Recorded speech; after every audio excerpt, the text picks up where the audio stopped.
మనం కోరిందే జరగటం అంటే ఏంటో ఇప్పుడు స్పష్టత వస్తుంది.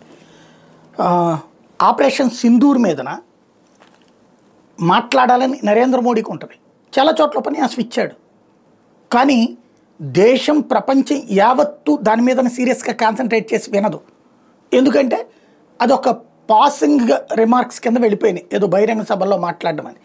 అలా కాకుండా సమగ్రంగా అసలు ఉగ్రవాదులు ఏం చేశారు, వాళ్ళ విషయంలో ఏం జరిగింది, ఆ తర్వాత ప్రభుత్వం ఏం చేసింది, ఆ సందర్భంలో జరిగిన ఒత్తిడి ఏంటి, అయినా ఎలా ముందుకెళ్ళింది, అదే సందర్భంలో గతంలో జరిగినవి ఏంటి, జమ్మూ కాశ్మీర్ ఎలా విడిపోయింది, ఆ ముక్కలు ఎట్లా అయింది, ఆ ముక్కల్ని మళ్ళీ ఆ తర్వాత కాలంలో ఎందుకు తీసుకురాలేకపోయాం, అట్లాగే ఆనాడు జరిగిన తప్పులేంటి, ఆ పాపాలేంటి, ఇవన్నీ బయట విడివిడిగా ఉపన్యాసాలు ఇస్తారు కానీ మొత్తం మాట్లాడడానికి కుదరదు.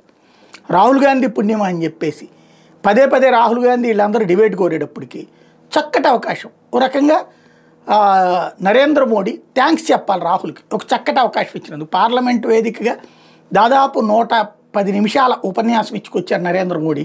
అందులో ఇప్పుడేం చేశామోతో పాటుగా ప్రపంచాన్ని పట్టించుకునే సీనే లేదు, ఏం చేయాలో మనకు తెలుసు.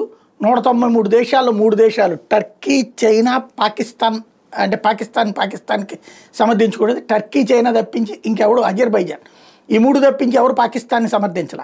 190 దేశాలు భారతదేశం వైఖరిని సమర్థించినాయి. అదే సందర్భంలో వివిధ దేశాల్లో జరిగినటువంటి పరిణామాలు వీటన్నిటి ఎక్స్ప్లెయిన్ చేయడంతో పాటుగా భవిష్యత్తులో ఏం చేయబోయేది చెప్పుకోవడానికి ఒక చక్కటి అవకాశం ఇచ్చారు. తద్వారా రాహుల్ గాంధీ మోడీ నోట్లో నుంచి సమాధానం రప్పించే ప్రయత్నంలో ఆయనకు మంచి చేసి పెట్టారు.